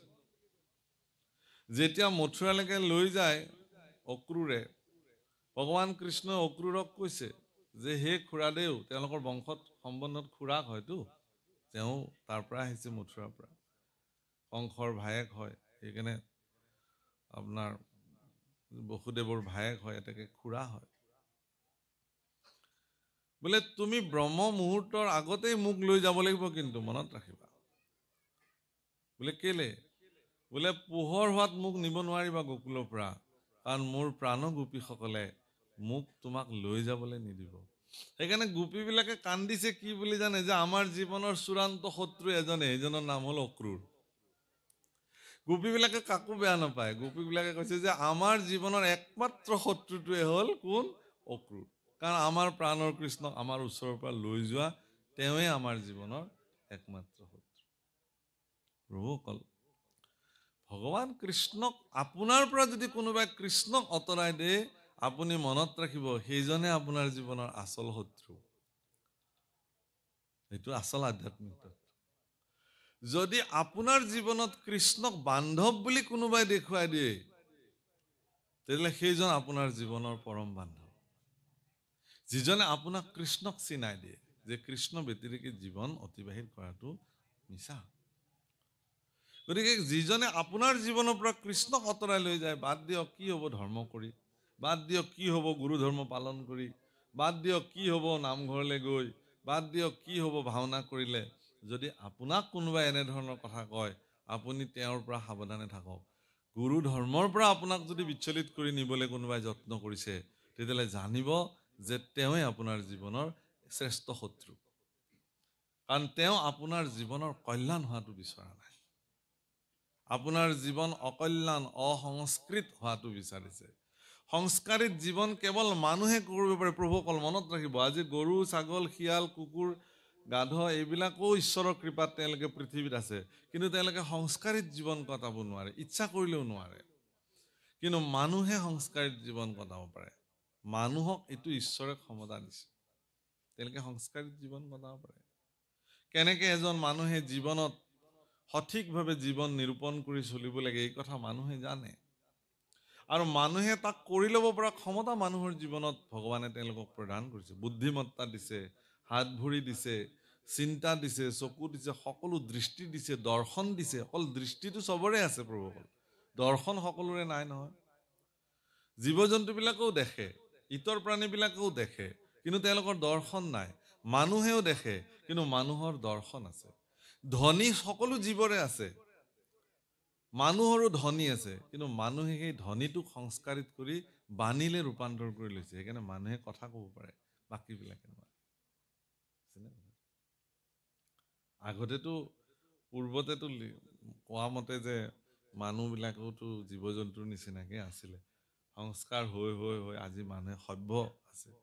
কিন্তু আধ্যাত্মিক জগতে আকৌ এইটো কোৱা নাই। আধ্যাত্মিক জগতে কৈছে কি, যে মানুহ জন্মৰ পৰাই মানুহ সংস্কাৰী। যেতিয়াৰ পৰাই পৃথিৱীত মানুহ ব্ৰহ্মাই সৃষ্টি কৰিছে, তেওঁলোকক বেলেগ ধৰণেই জন্ম দিছে।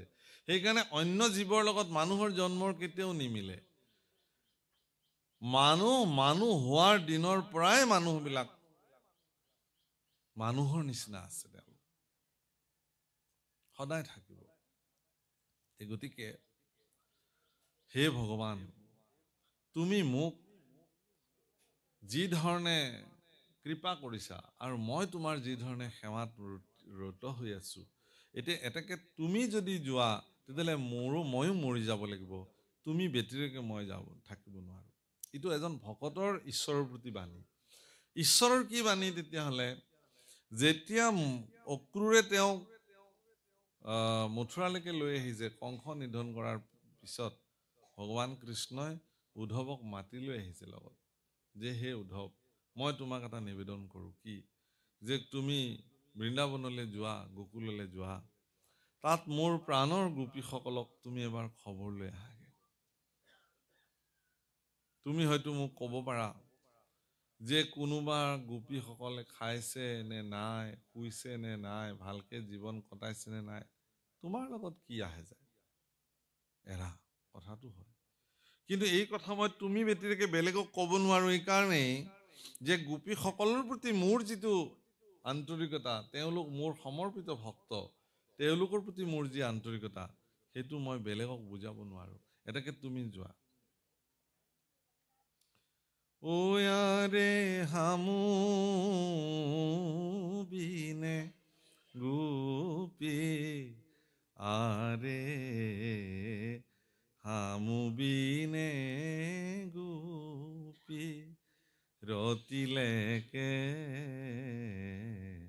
যুগ যায়। হামু বিনে গোপী ৰতিলেকে যুগ যায়। এটা তিল সমান সময় তেওঁলোকৰ কাৰণে এটা যুগ মোৰ অবিহনে।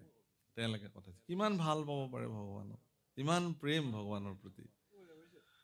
তেওঁলোকে সমৰ্পিত মনোবৃত্তিৰে ভগৱানৰ ওচৰত তেওঁলোকে গৈ পেলাই নিজক সমৰ্পিত কৰিছিলে।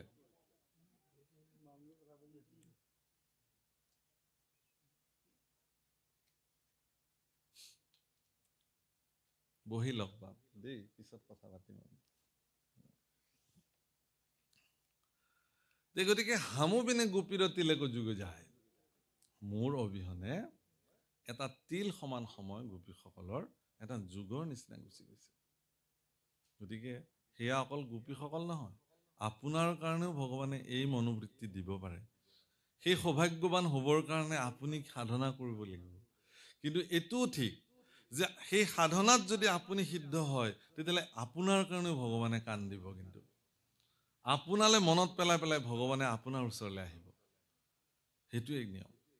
সেইকাৰণে উদ্ধৱেও কৈছে যে প্ৰভু তুমি অবিহনে মই থাকিব নোৱাৰো। ৰাম তুমি তপ পুণ্য, তুমি বিনে শূন্য। কিমান ধুনীয়া কথা কৈছে। দেখো ইটো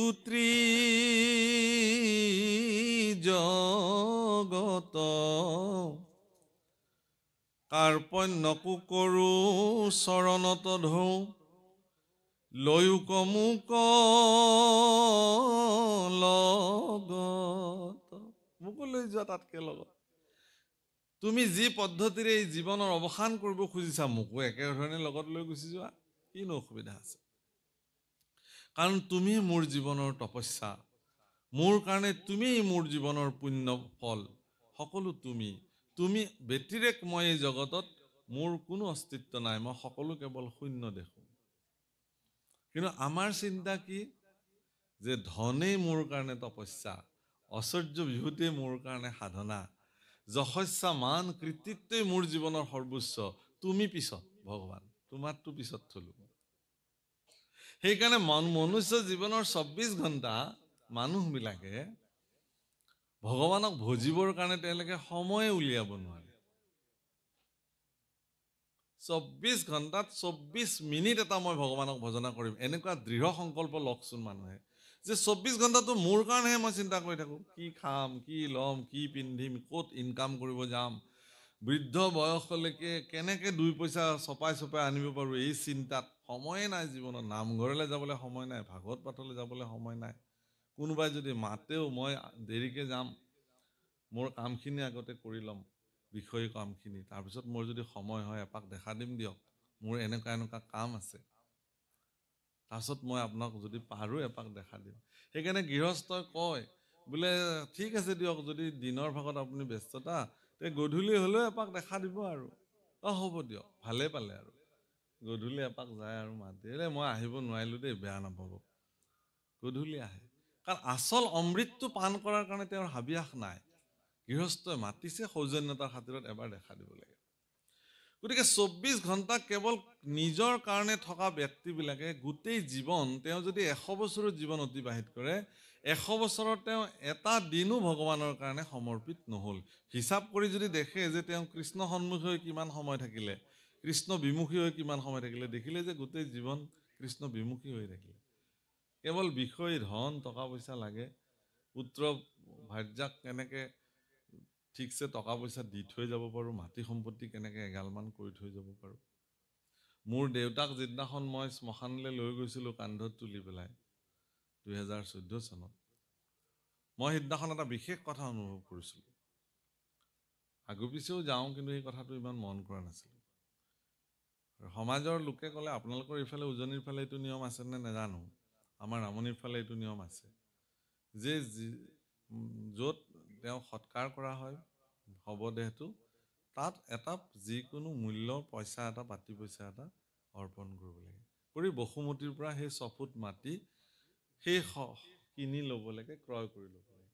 তাৰমানে মই ভাবো যে এইটোনো কি নিয়ম, কিন্তু নহয়, আচলতে এইটো সমাজৰ কাৰণে এটা ডাঙৰ বাৰ্তা যে যিজন ব্যক্তিয়ে জীৱন্ত অৱস্থাত বাহাদুৰি মাৰিছিল যে মোৰ 100 বিঘা মাটি, সেইজন মানুহ কিন্তু মৃত্যুৰ তেওঁৰ শৱদেহটো সৎকাৰ কৰিবলৈ 6 ফুট মাটিও কিন্তু তেওঁৰ হিচাপত নাই।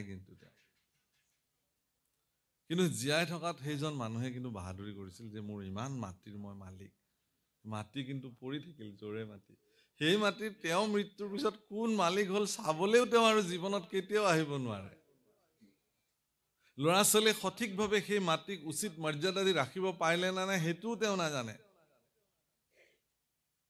এইটো সমাজলৈ এটা শিক্ষা। ধন টকা পইচা মাটি সম্পত্তি আমাক লাগিব, মই নালাগে বুলি নকওঁ। কিন্তু এইবোৰতেই যেতিয়া মানুহ গোটেই জীৱন কেৱল মজি থাকে, তেওঁ জীৱনৰ মনুষ্য জীৱন লৈ পেলাই যে অন্য এটা বিষয়তো তেওঁ ৰতি হ'ব লাগিছিল, আৰু অন্য এটা সোৱাদো যে তেওঁৰ জীৱনত আছিল, যিটো কৃষ্ণ ভক্তিৰ সোৱাদ, সেইটো তেওঁৰ জীৱনত কেতিয়াও প্ৰাপ্তি নহ'ল। যাৰ বিনিময়ত মনুষ্য জীৱন ধৰাৰ কোনো সাৰ্থকে তেওঁৰ জীৱনত নহ'ল। সেইকাৰণে উদ্ধৱে কৈছে যে উদ্ধৱটো বৃহস্পতিৰ শিষ্য আছিল। সেই সময়ত এগৰাকী প্ৰসিদ্ধ শিক্ষিত লোক আছিল। তেওঁ ইচ্ছা কৰিলে যিকোনো এগৰাকী প্ৰসিদ্ধ চক্ৰৱৰ্তী ৰজাৰ ওচৰত গৈ ক্ষত্ৰিয় বীৰ পুৰুষ হিচাপে যিকোনো এটা দায়িত্বত মকৰল লৈ পেলাই তেওঁ এটা বিলাসবহুল জীৱন কটাব পাৰিলেহেঁতেন। আজিৰ তাৰিখত শিক্ষিত মানুহৰতো চাকৰিৰ অভাৱ নাইতো। যোগ্যৱান ব্যক্তিবিলাকৰ কাৰণে চাকৰিৰ কোনো অভাৱ নাই। গতিকে তেওঁ পাৰিলেহেঁতেন, কিন্তু তেওঁ কৰা নাই। সেইটো তেওঁ কেৱল কৃষ্ণৰ চৰণ সেৱাতে গোটেই জীৱনৰ সৰ্বোচ্চ জ্ঞান, গৰিমা, যশস্যা, কৃতিত্ব সকলো তাত প্ৰয়োগ কৰিছে। হনুমানৰ দৰে পৰম পৰাক্ৰমী পুৰুষ এজন, য'ত হনুমানৰ বিষয়ে যেতিয়া গোস্বামী তুলসীদাসে তেওঁৰ চালিচা লিখিছে, তাত তেওঁ কি বুলি কৈছে? জ্ঞানী নাম অগ্ৰগণ্য। পৃথিৱীত জ্ঞানীসকলৰ ভিতৰত 1 নম্বৰতে যাৰ নাম লিখিব পাৰি, বুদ্ধিমতাম বৰিষ্ঠম, বুদ্ধিত বৰিষ্ঠ আছিল তেওঁ। আৰু শাৰীৰিক সামৰ্থ্যতো তেওঁ বহুত বাহুবলী পৰাক্ৰমী লোক আছিলে। কিন্তু তেওঁৰ শাৰীৰিক বল, পৰাক্ৰম, বুদ্ধিমত্তা, অত্যন্ত প্ৰখৰ বুদ্ধিসম্পন্ন সকলো তেওঁ কেৱল প্ৰভু ৰামচন্দ্ৰৰ চৰণ সেৱাৰ কাৰণে সমৰ্পিত কৰিছিল। সেইকাৰণে আজি উদ্ধৱে কৈছে যে মই কাৰ্পণ্যকো কৰো তোমাৰ চৰণত ধৰিছো, মোকো তুমি লগত লৈ যোৱা। ৰাম তোমাৰ চৰণ পংকজ পুজিবে, কত পুণ্যে পাইলো লাগ। বাপ জগন্নাথ নকৰায়নাথ, ভকতক তুমি ত্যাগ। উদ্ধৱৰ ঠাইত অন্য কোনোবা হোৱাহেঁতেন মৰা কথাটো নকলেহেঁতেন, মোকো লগত লৈ যোৱা এই বুলি নকলেহেঁতেন। যে হে প্ৰভু, মই তোমাৰ গোটেই জীৱন সেৱা কৰিলো, মোকো এটা কিবা চান্স দি থৈ যাওক আৰু যাবৰ সময়ত, কলেহেঁতেন নহয় নিশ্চয়। এই সুযোগ উদ্ধৱে এৰিলেহেঁতেন জানো? কিন্তু উদ্ধৱে এইটো বিচৰা নাই। যদি উদ্ধৱে যে তোমাৰ সেৱা কৰাৰ বিনিময়ত মোক তুমি কিবা এটা দি যোৱা বুলি ক'লেহেঁতেন, তেতিয়াহ'লে তেওঁৰ গোটেই জীৱনজোৰা ভগৱানৰ চৰণত যি সেৱা, সেই সেৱা স্বাৰ্থপৰ সেৱা হিচাপে জগতত বিবেচিত হ'লহেঁতেন। কিন্তু তেওঁ যে ভগৱানক কৰা সেৱা তেওঁৰ যে নিস্বাৰ্থ আছিলে, সেই কথাটো এই বাক্যৰ দ্বাৰা প্ৰতিপন্ন হৈছে জগতত। সেইকাৰণে প্ৰভু অকল ভগৱানৰ সেৱা কেতিয়াও স্বাৰ্থপৰ দৃষ্টিৰে কৰিব নালাগে। সকাম মনোবৃত্তিৰে ভগৱানৰ সেৱা কৰা নাযায়। নিষ্কামী মনোবৃত্তিৰে, অৰ্থাৎ নিস্বাৰ্থতাৰে, যে ভগৱান মই তোমাক সেৱা কৰিছো, মোক কিবা প্ৰাপ্তিৰ কাৰণে নহয়। কেলেই যে ভগৱানে আপোনাৰ কি প্ৰয়োজন সেই কথা ভগৱানে জানে, কাৰণ তেওঁ অন্তৰ্যামীতো। আপোনাৰ ভিতৰত তেওঁ যদি বহি আছে, তেতিয়াহ'লে তেওঁ কেনেকে নাজানিব? তেওঁ সকলো জানে।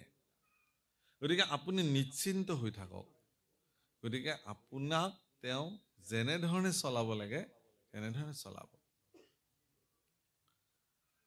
ৰাম সাম্যকে অমৃত তোমাৰ চৰিত্ৰ, শুনে মাত্ৰ যিটো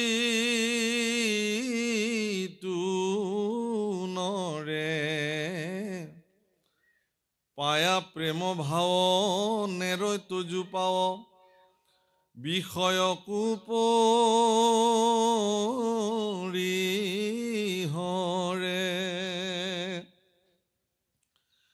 অশয়নে ভোজনে স্নান গোপস্থানে, সদা সেৱা কৰো আমি, তোমাক নেদেখি ৰাখি প্ৰাণ প্ৰভু, কিমতে বৰ্তিব স্বামী। সাম্যকে অমৃত ইয়াত সাম্যক শব্দটো সংস্কৃতৰ পৰা সাম্যক শব্দৰ পৰা আহিছে। গতিকে সাম্যক মানে ভাল, শ্ৰেষ্ঠ। সাম্যকে অমৃত তোমাৰ চৰিত্ৰ সাম্যকভাৱে অমৃত, কি শ্ৰেষ্ঠ অমৃত। ইয়াতকে আৰু বেলেগ অমৃত নাই। শুনে মাত্ৰ যিটো নৰে, তোমাৰ চৰিত্ৰ কোনোবাই শুনাৰ লগে লগে তেওঁৰ প্ৰেম ভাৱ জন্ম হয় আৰু তেওঁ তোমাৰ চৰণ কেতিয়াও এৰিব নোৱাৰে আৰু বিষয়ৰ প্ৰতি তেওঁ নিজে নিজে বিৰক্ত হৈ যায়। বিষয়ৰ পৰা বিৰক্তি যদি নহয় এজন ব্যক্তি, তেতিয়াহ'লে তেওঁ ভোগী হ'ব। ভোগ প্ৰৱণতা তেওঁৰ জীৱনত বাঢ়িব। ভোগ কৰিব লাগে। ভোগ মানে ইন্দ্ৰিয়ৰ প্ৰতি সন্তুষ্টি হোৱাৰ ব্যৱস্থাসমূহ ভোগ বোলে। চকুৱে কি চাই ভাল পায়, আপোনাৰ চকুকেইটাই সেই বস্তু চাবৰ কাৰণে চকু উত্ৰাৱল হৈ থাকে। কিন্তু সেই দৃষ্টিটো আপোনাৰ মনোবৃত্তিৰ লগত সি কিন্তু সম্পৰ্কিত। তেওঁ কেনেকুৱা বস্তু দৃষ্টি দি ভাল পাব। গতিকে তেওঁৰ যদি মানসিকতা যেনেকুৱা, তেওঁ তেনেকুৱা বস্তু চাবৰ কাৰণে চকু উত্ৰাৱল হৈ থাকিব আৰু সেই বস্তু যেতিয়ালৈকে চকুক তেওঁ নেদেখুৱায় তেতিয়ালৈকে তেওঁ শান্ত নহয়। যদি তেওঁ ভবা অনুযায়ী তেওঁৰ চকুক তেওঁ দৰ্শন কৰাব পাৰে, সেইটোক ভোগ বোলে। সেইটো চকুৰ তৃপ্তি হৈ গ'ল, চকুৰ ভোগ হৈ গ'ল, তেওঁ সন্তুষ্টি পালে। সন্তুষ্টি পোৱা নাই যদি তেওঁ বিষয় ভোগ কৰিছে, তেতিয়াহ'লে ইয়াতকেও আৰু বেলেগ ধৰণে দৃষ্টি দিবৰ কাৰণে তৃষ্ণা আৰু বাঢ়ি গ'ল। কিন্তু যিবিলাক আধ্যাত্মিক দৃষ্টিভংগীৰে যিবিলাক ব্যক্তিয়ে জীৱন অতিবাহিত কৰে, তেওঁলোকৰ চকুৱে কি চাব খুজিব? ঈশ্বৰৰ ৰূপ। আৰু সেই ঈশ্বৰৰ ৰূপ তেওঁলোকে ক'ত চাব খুজিব? তেওঁৰ সন্মুখত বিদ্যমান হোৱা প্ৰতিটো ঘটতেই ঈশ্বৰৰ স্বৰূপ দৃষ্টি দিবৰ কাৰণে তেওঁ ইচ্ছা কৰিব।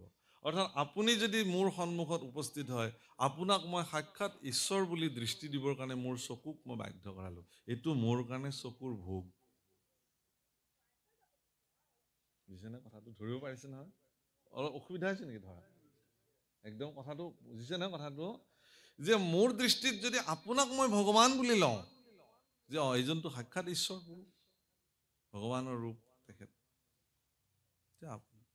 আপোনাৰ চকুৱে এনেকুৱাকে দৰ্শন কৰিব অভিলাষ কৰি থাকে যে তাত বহুত ভকত গোট খাব, আজি সাক্ষাৎ ঈশ্বৰৰ বাংময় মূৰ্তি প্ৰতিষ্ঠা হ'ব, সুন্দৰ ঈশ্বৰৰ বাণীৰে নাম প্ৰসংগ হ'ব। গতিকে আপোনাৰ চকু, কাণ, নাক, শৰীৰ, ভৰি, হাত উত্ৰাৱল হৈ যাব লাগিব যে কেতিয়া সেই স্থানলৈ গৈ পাওঁ। হে জিভা সদা তোৰ মধুৰসে প্ৰিয় মাত্ৰ, জান তই ৰসৰ সাৰক। হে জিভা, তইতো সদায় ৰসৰ সাৰতে বিচাৰোতে তোৰ জীৱন গ'ল, তইতো জান কি ৰসৰ সাৰ। কিন্তু তুমি হৰিনামৰ ৰস এবাৰ জীৱনত পান কৰিবাচোন। সমস্ত অমৃততকৈ অধিক সোৱাদযুক্ত সেই ৰস তুমি এবাৰ পান কৰি চাবা। সেইকাৰণে জিভাই যেতিয়ালৈকে কৃষ্ণনাম ৰস আপ্লুত নহয়, তেতিয়ালৈকে জিভাই পৃথিৱীৰ অন্য বিষয় ৰসকে সৰ্বশ্ৰেষ্ঠ ৰস বুলি গণ্য কৰে। মানৱ দেহাটো ক্ষণভংগুৰ, এদিন এইটো দেহা ভাঙি যাব। এই দেহা এদিন শেষ হৈ যাব। তাৰপিছত কিন্তু জিভাই আৰু ৰস আস্বাদন কৰিবলৈ সিও নাথাকিব। দেহৰ লগতে সিও বিলুপ্তি ঘটিব। মানৱ দেহা মাটিৰ ভাণ্ড, ভাঙলে হবে খন্দৰ খন্দ। আমাৰ গোৱালপৰীয়া ভাষাত দেহা বিচাৰ কৰিছে। ভাঙলে দেহা জোড়া মিলবে না, ও একবাৰ হৰি বলো মন ৰসনা, মানব দেহেৰ গৈৰব কৈৰনা। হে জিভা ৰচনা, হে জিভা তুমি এবাৰ মাত্ৰ হৰি বোলা। এই মানৱ দেহাটোক লৈ তুমি গৰ্ব কৰি থাকিব নালাগে। তোমাৰ ভিতৰৰ মানুহটোক তুমি সোধা, তুমি আচলতে কি ৰস পান কৰিবলৈ তোমাৰ মন যায়। সৰুৰ পৰা মিঠা খাব ভাল লাগে, মিঠা বস্তু হ'লে ভাল পাওঁ। বাচ্চাবিলাককো আপুনি তিতা দিলে সি নাখায়, এবাৰ খুৱাই দিলে দ্বিতীয়বাৰ আৰু সি মুখেই নেমেলিব। কিন্তু গোল্লাটো ভাঙি ভাঙি এটুকুৰ এটুকুৰকৈ দি থাকক, 10 বাৰ হ'লে 10 বাৰে মুখখন মেলি দিব। তাৰমানে এই শিশু অৱস্থাৰ পৰাই জিভাখনে এনেকুৱা বিষয়ী ৰূপ সি লৈ ল'লে, সি মানে গোল্লা বুলি ক'লে গোল্লা গোল্লা এইটো মিঠাই খোৱা, বা বাচ্ছাটো ধুনীয়াকে মুখখন মেলি দিব পোৱালিটোৱে।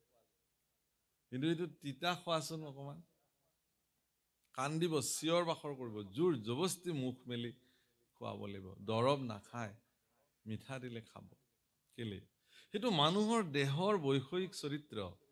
সেইটো জ্ঞান বুদ্ধি নহওক লাগে, কিন্তু শৰীৰটো এনেকুৱাকে গঢ় লৈ পৃথিৱীলৈ আহিছে, সেই শিশুটো জানে যে এইটো মোৰ কাৰণে সোৱাদ।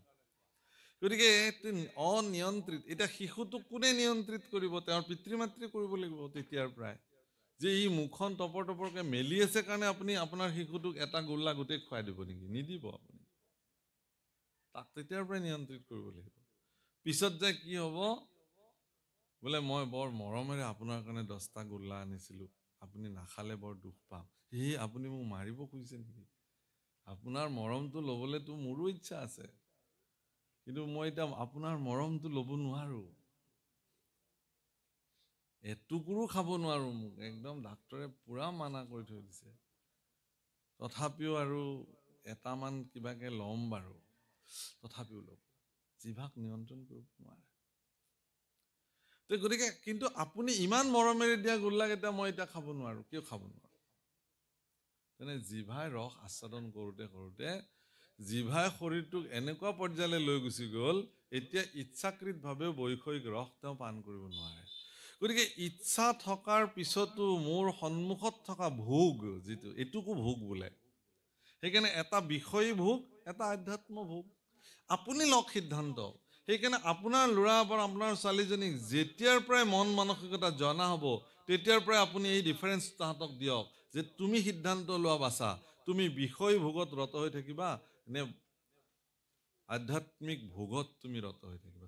কোনটো ভোগ তোমাক লাগে? যদি তুমি আধ্যাত্মিক ভোগত জীৱন কটাব খুজিছা, তেতিয়াহ'লে তোমাৰ মনুষ্য জীৱন ধৰাৰ সাৰ্থক হ'ব। আৰু যদি বিষয় সুখত, তেতিয়া তাৰ উদাহৰণ নামঘোষাত দিছে, দন্তবিহীন যেন কুত্তা, চোবাই বাক নপাৰয় হাড়, লৰফৰ কৰি চেলে কয় মাত্ৰ। দাঁত সৰি গ'ল কুকুৰৰ, সন্মুখত মাংসৰ টুকুৰা, চোবাবও নোৱাৰে, অৱস্থাও নাই, খোৱাৰ প্ৰবল মানসিকতা, গোন্ধ শুনি থাকিব পৰা নাই, আৰু তাক চোবাব নোৱাৰিলে এনেই জিভাৰে চেলেকিয়ে আৰু সন্তুষ্টি লবিলে। আমাৰো অৱস্থা সেইটো। বুজাই বুজিব কথাবিলাক। এনেকুৱা ইন্দ্ৰিয় প্ৰবৃত্তি আমাৰ আছে, এটা সময়ত সেই ইন্দ্ৰিয় প্ৰবৃত্তি কোনো কাৰণত সক্ৰিয় নহয়, কিন্তু মনততো ইন্দ্ৰিয় প্ৰবৃত্তিটো প্ৰবল হৈ থাকিল। তেতিয়া কি কৰিব? সেই দাঁত নোহোৱা কুকুৰটোৰ অৱস্থা আৰু মানুহটোৰ অৱস্থা একেই হৈ গ'ল। সেইকাৰণে কৈছে যে এতিয়াৰ পৰাই আপুনি নিয়ন্ত্ৰিত কৰক। অসুবিধাটো কি আছে? এতিয়াৰ পৰাই নিয়ন্ত্ৰিত কৰক। হে প্ৰভুসকল, আধ্যাত্মিক জগতে আপোনাক এই অৱস্থাটোলৈকে লৈ যাবৰ কাৰণে প্ৰয়াস কৰিছে, যে ইন্দ্ৰিয়ৰ আসক্তি যিমান আছে তাৰ সীমাবদ্ধতা নাই, তাৰমানে কোনো পৰিসীমা নাই, পৰিধিবিহীন ইন্দ্ৰিয়ৰ মানে আসক্তি ভোগ। কিন্তু আধ্যাত্মিক জগতত ইন্দ্ৰিয়ৰ আসক্তি ভোগৰ পৰিসীমা নিৰ্ণয় কৰা হৈছে, যে ইমানখিনিতে থাকিব লাগিব, ইয়াতকে তুমি যাব নোৱাৰা। গতিকে সেই সীমাত যেতিয়া তেওঁ নিয়ন্ত্ৰিত জীৱন কটাব, তেতিয়া তেওঁৰ জীৱনত আটাইতকৈ শ্ৰেষ্ঠ সম্পত্তিটো জন্ম হ'ব, যাৰ নাম ভক্তি। যিহেতু মহাপুৰুষ গুৰুজনাই অত্যন্ত কঠোৰ ব্যৱস্থাৰ দ্বাৰা, শ্ৰমৰ দ্বাৰা তেওঁ গীত পদ কৰিলে, সংস্কৃতৰ পৰা অসমীয়ালৈ শাস্ত্ৰ অনুবাদ কৰিলে, ভাওনাৰ সৃষ্টি কৰিলে, খোল সৃষ্টি কৰিলে, কেনেকে ভকতসকলক মানে ঈশ্বৰমুখী কৰিব লাগিব তাৰ কাৰণে প্ৰয়াস